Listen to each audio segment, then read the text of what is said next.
Aujourd'hui, après avoir compris comment réaliser une synthèse, nous allons calculer le rendement d'une synthèse. Donc le rendement, qu'est-ce que c'est? Eh bien, ça représente la quantité de produit qu'on obtient par rapport à la quantité de produit que l'on obtiendrait si la réaction était totale et s'il n'y avait aucune perte. Et ça peut se noter sous la forme N expérimental divisé par N théorique où petit n représente bien évidemment la quantité de matière. Pour déterminer ce rendement qui va s'exprimer en pourcentage, on va donc suivre une méthode bien précise. La première étape de cette méthode est d'équilibrer la réaction, c'est-à-dire d'ajuster les coefficients stoïchiométriques. Ensuite, on va calculer les quantités de matière des réactifs qui sont introduits. Petit rappel sur les calculs de quantité de matière. Si on a une espèce chimique solide, liquide ou gazeuse dont on connaît la masse, alors la quantité de matière, ce sera la masse sur la masse molaire. Si on a un liquide pur, alors la quantité de matière, si on connaît le volume de ce liquide pur, sera égale à la masse volumique multipliée par le volume divisé par la masse molaire. Si on a une espèce chimique qui est dissoute dans un solvant, alors la quantité de matière, ça sera la concentration de cette espèce chimique multipliée par le volume de la solution. Une fois qu'on a trouvé les quantités de matière des réactifs, il s'agit de déterminer quel est le réactif limitant, c'est-à-dire celui qui est introduit dans les plus petites proportions. Pour ça, soit on va comparer les proportions stoïchiométriques qui sont introduites, soit on va utiliser un tableau d'avancement. Ensuite, ce tableau d'avancement va nous permettre de déterminer la quantité de produit qui s'est formée. C'est ce qui va correspondre à notre petit n théorique, puisque le tableau d'avancement va permettre de calculer théoriquement ce qu'on devrait obtenir. Ensuite, avant-dernière étape, on va regarder quelle est la quantité de produits formés qu'on obtient réellement expérimentalement, et ça, en général, on le trouve dans l'énoncé. C'est ce qui va correspondre à notre petit n expérimental. Et ensuite, bien évidemment, il ne nous reste plus qu'à calculer le rendement. Nous allons maintenant regarder l'exercice 15 de votre livre pour faire ensemble un exercice avec le calcul d'un rendement. Cet exercice étudie la synthèse de l'éthanoate d'isoamyle que nous avons déjà vu dans un exercice précédent à partir de 20 ml d'alcool isoamylique et de 15 ml d'acide éthanoïque. On vous dit qu'on obtient un volume d'ester, c'est-à-dire d'éthanoate d'isoamyle, qui est égal à 22,4 ml. Donc là, vous savez que le plus important, c'est de repérer correctement les données. Donc, pour repérer correctement les données, on va surligner ce qui nous intéresse. Alors, on nous dit en premier qu'on synthétise l'éthanoate d'isoamyle. Donc ça, c'est le produit qu'on va synthétiser. Qu'est-ce qu'on connaît d'autre sur ce produit synthétisé? Eh bien, on sait qu'on va en obtenir un volume qui est égal à 20,4 ml. Ensuite, on nous dit qu'à partir donc de 20 ml d'alcool isoamylique et de 15 ml d'acide éthanoïque, on obtient l'éthanoate d'isoamyle. Donc là, nous avons repéré en rouge et bleu les réactifs, en vert le produit de la réaction.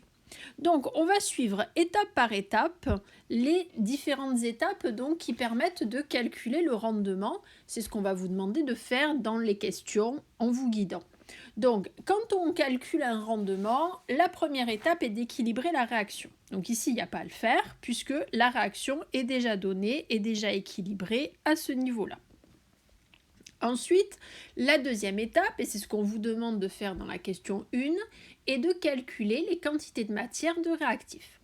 Donc là, on voit que les quantités de matière des réactifs, donc on nous parle uniquement de l'alcool isoamylique et de l'acide éthanoïque, on nous donne des valeurs en millilitres, donc on nous donne des volumes.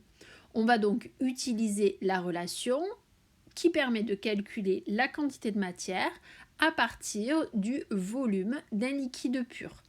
on nous donne également dans les données de l'énoncé les masses volumiques correspondant à ces liquides et les masses molaires de l'espèce chimique correspondante.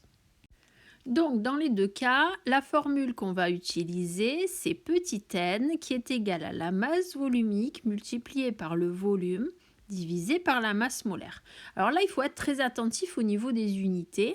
La masse volumique, toutes les masses volumiques de notre énoncé sont données en grammes par millilitre. Ça signifie que le volume va devoir être exprimé en millilitres. Ça tombe bien, il y est déjà, donc on le laisse en millilitres. Et la masse molaire en grammes par mol, ce qui permettra d'avoir la quantité de matière en mol. Donc une fois qu'on a identifié la formule, il n'y a plus qu'à faire le calcul pour calculer les quantités de matière de réactifs qui sont introduites. Pour la quantité d'alcool, on trouve donc 0,0184 qu'on pourrait écrire 1,84 fois 10 puissance moins 2 mol. Pour l'acide, en utilisant la même formule, on trouve 0,26 mol. Nous avons donc calculé les quantités de matière de chacun des réactifs introduits. Ensuite, maintenant, il s'agit de trouver le réactif limitant et de montrer, donc là, dans le cas qui nous intéresse, c'est la question que l'acide acétique est en excès. Donc pour cela, construisons un tableau d'avancement. Ce tableau d'avancement va faire apparaître l'équation chimique et les différents états du système en privilégiant l'état initial et l'état final, c'est-à-dire le moment où la réaction n'évolue plus. Donc, dans ce tableau d'avancement, on va faire intervenir les quantités de matière en mol et l'avancement. À l'état initial où la réaction n'a pas commencé, uniquement les réactifs sont en présence, il n'y a donc ni ester ni eau dans le mélange réactionnel et on va avoir la quantité de C5H12O qui est égale donc à la quantité d'alcool qui va être égale à N alcool et nous avons trouvé 1,8 fois 10 puissance moins 2 et la quantité d'acide qui est présente qui est égale à 0,26 mol. À l'état final, la réaction s'est déroulée, c'est-à-dire que les réactifs ont petit à petit été consommés et le produit s'est petit à petit formé.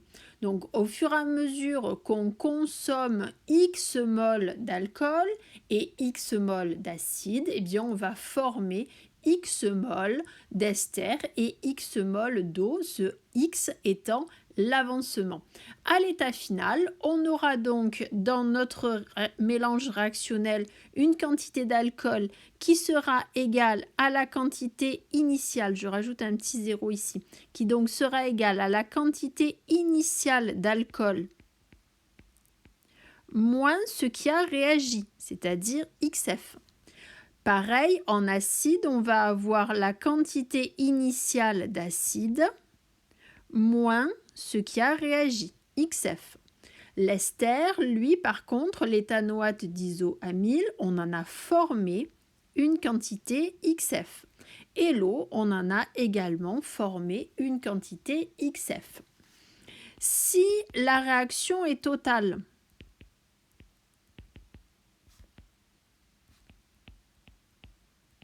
cela signifie qu'au moins un des réactifs a totalement disparu et donc à ce moment-là, on va avoir XF, l'avancement final, qui est égal à X max, l'avancement maximal. Et là, on a deux possibilités. Première possibilité, si l'alcool est limitant. Qu'est-ce que ça veut dire? Eh bien, ça veut dire qu'il ne reste plus d'alcool à la fin. Cela signifie que N0 d'alcool moins X max va être égal à 0 puisque tout l'alcool a donc disparu. Ce qui implique que X max va être égal à la quantité initiale d'alcool et donc 1,8 10 puissance moins 2 mol. Si par contre c'est l'acide qui est limitant, eh bien ça veut dire que c'est lui qui va disparaître totalement. Donc je vais avoir N0 d'acide moins X max qui est égal à 0. Et on en déduit qu'à ce moment-là, X max va être égal à la quantité initiale d'acide, c'est égal à 0,26 mol. Ensuite, on compare les deux et on va garder le plus petit X max. Donc ici, on voit bien que 1,8 10 puissance moins 2, c'est inférieur à 0,26. On en déduit donc que l'alcool est limitant et l'acide est en excès. Nous avons donc bien trouvé quel était le réactif limitant. On peut donc rajouter dans notre tableau d'avancement qu'ici on aura 0. Ici on va avoir la valeur de XF, c'est-à-dire la valeur de X max, 1,8 10 puissance moins 2. Et là également 1,8 fois 10 puissance moins 2. La quantité d'acide qu'il reste va être égale à 0,26 moins 1,8 10 puissance moins 2, ce qui fait 0,24 mol. On peut donc passer à l'étape suivante qui nous demandait donc de déterminer la quantité de produit formé. Là, on regarde le tableau d'avancement.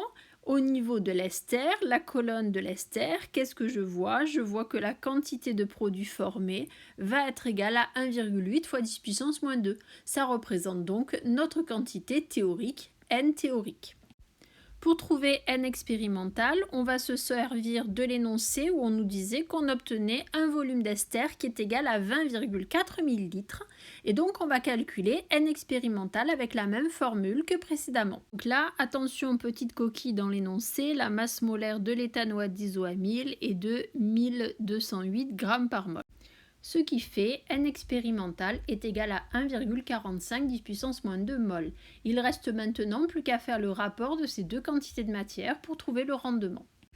Ce qui donne 0,805 et quand on l'exprime en pourcentage, ça nous fait 80,5%.